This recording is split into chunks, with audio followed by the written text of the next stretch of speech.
അപ്പം ഇന്നലെ രാവിലെ കാപ്പിയെല്ലാം കുടിച്ചിട്ട് ഞാൻ എൻ്റെ മേഡത്തിൻ്റെ വീട്ടിൽ പോയായിരുന്നു.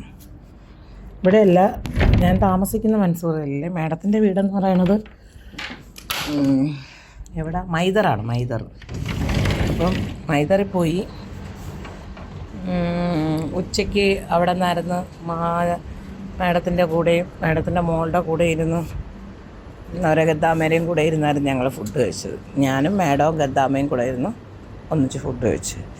മോന് ഡ്യൂട്ടി ഉള്ളത് കാരണം പോലീസാണവൻ ഇവിടെ ഖത്തറിൽ. അപ്പോൾ അവൻ വന്ന് കിടന്ന് നമസ്കാരമൊക്കെ കഴിഞ്ഞിട്ട് കിടന്ന് ഉറങ്ങുന്നതായിരുന്നു. അങ്ങനെ ഞാൻ അതെല്ലാം കഴിഞ്ഞ് ഇക്കാക്കുള്ള ലഞ്ച് മിനിഞ്ഞാന്നേ വിളിച്ചായിരുന്നു അവർ, ഇന്നലെ രാവിലെയും വിളിച്ചായിരുന്നു. അങ്ങനെ അവിടെ നിന്ന് ലഞ്ചൊക്കെ ആയി. എനിക്ക് ഒരുപാട് ഗിഫ്റ്റും പൈസയും ഒക്കെ തന്നായിരുന്നു മാജി. ഞാൻ മാജി എന്നാണ് വിളിക്കുന്നത് മേഡത്തിന്.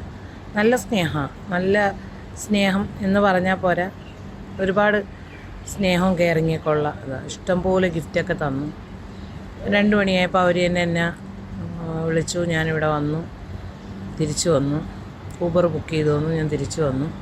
പിന്നെയൊക്കെ ഫുഡൊക്കെ കഴിച്ചിട്ട് ഹസ്ബൻഡിന് ഫുഡ് കൊടുത്തിട്ട് ഞാൻ കിടന്നുറങ്ങി. അത് കഴിഞ്ഞതിന് ശേഷം ഈവനിങ്ങിന് എണീറ്റ് ചായയൊക്കെ കുടിച്ചു. അത് കഴിഞ്ഞിട്ട് ഞങ്ങൾ ഈ നേരെ മാൾ ഓഫ് ഖത്തർ പോയി. അവിടെ സർക്കസ് ഉണ്ടായിരുന്നു, നല്ല രസമുണ്ട്. വീഡിയോ പിടിക്കാൻ പറ്റിയില്ല, ഭയങ്കര ആളായിരുന്നു. ഫോൺ എടുക്കാനുള്ള സ്പേസ് പോലുമില്ല, അമ്മാതിരി ആൾ. തള്ളലും ചവിട്ടിൻ്റെയൊക്കെ ഇടയിൽ നിന്ന് നല്ലൊരു സർക്കസ് കണ്ടു. അത് കഴിഞ്ഞ് രാത്രി വന്നു, കിടന്നുറങ്ങി. രാവിലെ എഴുന്നേറ്റ് നിൽക്കുകയാണ്, നന്നായിട്ട് ഉറങ്ങും.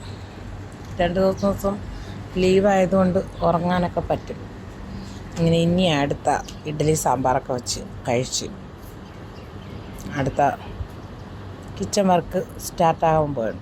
അത് നമ്മുടെ വളരെ എല്ലാവർക്കും അവധിയായതുകൊണ്ട് കുറച്ച് ശാന്തതയൊക്കെ ഉണ്ടെന്ന്.